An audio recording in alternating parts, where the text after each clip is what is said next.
Strategic Entrepreneurship.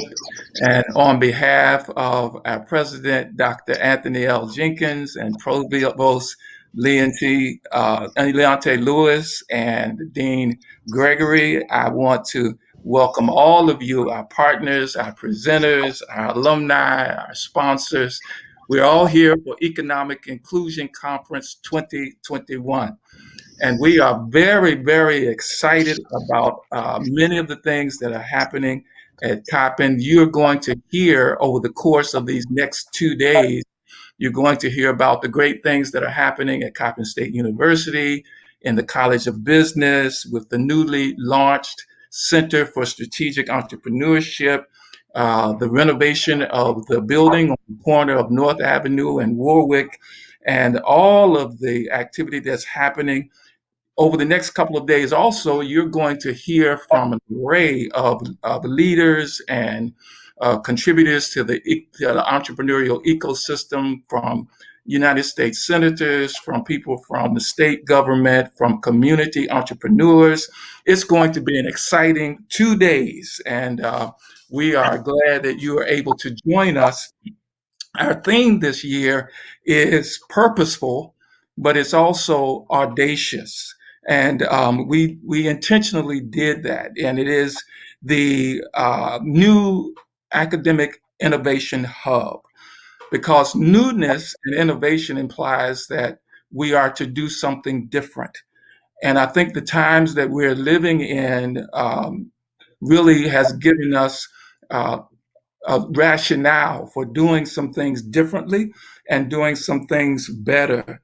I am haunted by some of the statistics that relate to people of color when it comes to business and entrepreneurship. You're going to hear a lot about that, but I'm very confident that Coppin and the College of Business and the Center for Strategic Entrepreneurship can play a vital role in helping us secure better trajectory. We're going to do this in the spirit of Fannie Jackson Coppin, quite a lady who really made a contribution. It was in 1879 at a freedman's fair in Philadelphia that she stood up as a 49-year-old ex-slave, but a missionary and educator, somebody who contributed to the advancement of her community, and gave a speech which was a plea for industrial opportunity. So can you imagine a woman of color, an ex-slave, standing up at a freedman's fair at a time when 40,000 African Americans had moved from the South, which was the beginning of the Great Migration, looking for greater economic opportunity? Fannie Jackson Coppin, our namesake, stood up and made her impact in the late 1800s. We're at a new precipice. At that time, they were moving into the industrial age, and African Americans were looking for opportunity. Now that set the trajectory for the next 100 years after that. We believe that we're setting the trajectory for the next 100 years of advancement, and we're doing it right here at Coppin State University. So we're going to get things started. We have an array of great sessions, and we're going to be greeted by first our dean, Dr. Sadie Gregory. She will introduce our president, Dr. Jenkins. I will come back and give some housekeeping notes, and then we will be greeted by our sponsor, one of our sponsors, Laura Gamble, who's the regional president of PNC Bank. Dr. Gregory, good morning. Good morning, and welcome to the Economic Inclusion Conference at Coppin. I'm honored to represent the College of Business at this special event because it symbolizes the new vision and direction of the college, a vision that will spearhead us into a future as leaders in business education. It is a vision based on academic innovation, a vision that focuses on building an academic and community infrastructure that serves the students, the campus, and the community in which Coppin resides. Today, we are living our vision. We are officially introducing to you one of the key pillars in our community engagement program, the Center for Strategic Entrepreneurship. This Economic Inclusion Conference is our way of opening the doors to the center. I'm delighted that you've chosen to join us as we take a big step into this center to learn about how we collaborate with our various partners to build a stronger community. The Center for Strategic Entrepreneurship will support economic and workforce development by providing advisory support, training, and development to new and existing businesses, by hosting conferences that allow for collaboration that results in policy solutions, by developing research that will address needs and answer relevant questions for our community, and a host of other activities and programs. Today, we are here to engage in a conversation with key stakeholders who will help to shape the framework for growing and sustaining the economic base of our community. However, in order to advance economic and workforce development through the Center for Strategic Entrepreneurship, we need someone whose research, presentations, and publications have been focused on economic development, someone who is a champion of public policy issues that foster meaningful dialogue, someone who leads and supports simultaneously, someone who understands and values community relationships, someone who has been honored by several civic organizations and universities for his leadership on social change and community engagement, someone who actively fundraises to help support the center's programming, someone who has networks because of memberships in academic and business leadership societies, someone who serves on many boards at the local, state, and national levels, someone who endorsed and supported the Center for Strategic Entrepreneurship when it was a concept, it was a proposal, someone who always shows interest and excitement in conversations about the center and serving the community. This someone is our very own Dr. Anthony L. Jenkins, the 8th president of Coppin State University. Please join me in welcoming Dr. Jenkins to our Economic Inclusion Conference at Coppin. Dr. Jenkins. Dr. Gregory, thank you very much. It is a pleasure to be here. And let me welcome everyone to the 2021 Economic Inclusion Conference. This is an exciting day. It is a great day, and it's always a great day to be at Coppin. Dr. Williams, I want to thank you. Thank you for your leadership and your vision to help bring this to pass. I think that we go into this looking to engage so many stakeholders in meaningful dialogue, and I think and hope that we all walk out of here energized and more laser focused on how we continue to make a difference in every community that we enter and look at it from multiple perspectives.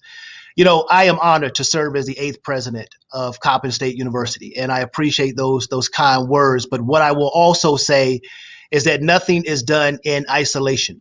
And this conference is a clear example of that, where we are bringing so many intellectual minds together to strategize, to talk, and to engage.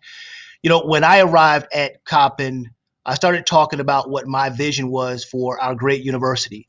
And that is for us to become a national leader in urban higher education. And we are well on our way.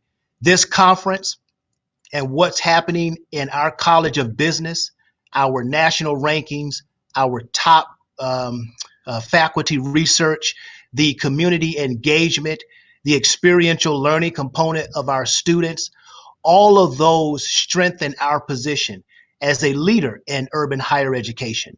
And I am extremely thrilled about that. And so today is just another opportunity for Coppin to expand its voice, to share its expertise, to continue learning and continue growing. And one of the things I like to say is that it's important for institutions like Coppin to listen to learn, so we learn to listen and solve problems that are right here in our own backyard. If we're going to have the type of economic impact that I know we can have within our city and across the state of Maryland, It is those young entrepreneurs, those seasoned startup companies that we need to continue to wrap our support around and engage them in how they become better and stronger and get their projects off the ground. I'm also pleased and very excited that Dr. Gregory, under your leadership, we've been talking about how we expand entrepreneurship across our campus. So beyond the boundaries of our outstanding College of Business, but how do we move that into other academic areas? Because the young man or the young woman who's majoring in art may one day want to start a art gallery. Yeah. The young woman or young man who wants to go into law after leaving Coppin, and our education prepares them to excel in any aspect of human endeavors, they may want to open up their own law firm. So it Mhm. is so important, the work that you are doing, and it is an honor for me to be a part of it. So again, I want to say welcome to everyone. I wish we were in an environment where we could have had everyone on our beautiful campus here in West Baltimore, but it is my hope, Dr. Williams and Dr. Gregory, that we will get that opportunity here in the near future. Just very quickly, I want to also thank all of our guests and our panelists who will be sharing and engaging in meaningful dialogue today. I want to thank Laura Gamble, the regional president of PNC, who is a partner with us today. And so we could not do this again without you. Thank you very much for being here, and I look forward to a wonderful conference and meaningful engagement. Thank you, Dr. Gregory, and thank you, Dr. Williams. Thank you, Dr. Jenkins. And those words were so meaningful because that's exactly what we intend to do to have an impact and to make sure that this conference is a launch pad for great things to come. So I'll just give a few housekeeping notes before President for Laura Gamble comes and brings her greetings from PNC Bank. But this is going to be a great experience. Don't just consider it to be a another virtual conference, but it's actually an experience. You're going to hear as from Charles Ross, who is our morning keynote. He is the CEO of the International Business Innovation Association, which is an international organization, and they do work to advance entrepreneurial ecosystems all over the world. You're going to hear from him. You're going to hear from students. You're going to hear from some of our faculty are going to be assisting us with the sessions. You're going to hear from a number of local entrepreneurs, but also tomorrow, you're going to hear from Lee Wellington, who is the founding executive director of the Urban Manufacturing Alliance. They do work all over the country to get us into the mode of production and how do we get involved in production.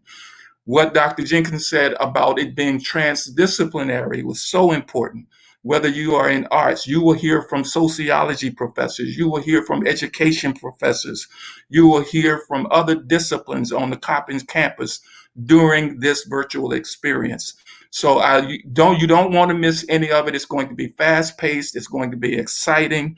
Make sure that you look in the activity stream. That's where you can participate. You can put in greetings, you can put in ideas, notes. We even have questions about solutions to problems that you see that you will be able to enter into the activity stream and give us recommendations about how we can do better. Make sure you look in your left column so that you can see what's happening in the town hall. You'll be able to see what's happening anywhere in the conference. The community, you'll be able to connect with other people who are on the platform at the same time. You'll be able to review the whole schedule. So take a tour of the platform. It's designed for engagement and it's designed for us to be connected with one another. Check out our exhibitor booths. We have businesses that have exhibits. They have videos that you can watch that will introduce you to their businesses. Look at our speaker list. You'll see background on all of them. So make it an experience, make it interactive, make it an exchange. And I think you'll have a great couple of days, a great introduction to Coppin if you don't already know about us, but you'll see where we're headed. And I think that you'll be inspired to join us. One last word about that. there will be opportunities where you can support what we're doing. You can go to the College of Business portion or the Center of Strategic Entrepreneurship portion, and you can see how you can get engaged to help us along this journey so that we can all make a contribution together. But now we're going to hear from one of our valued partners. We've been partnering with PNC for years. They have contributed to the advancement of a lot of our work. So we're so pleased that Laura Gamble, the regional president, is going to bring us greetings from PNC Bank. And then we will move forward into our keynote address from Charles Ross. Thank you very much.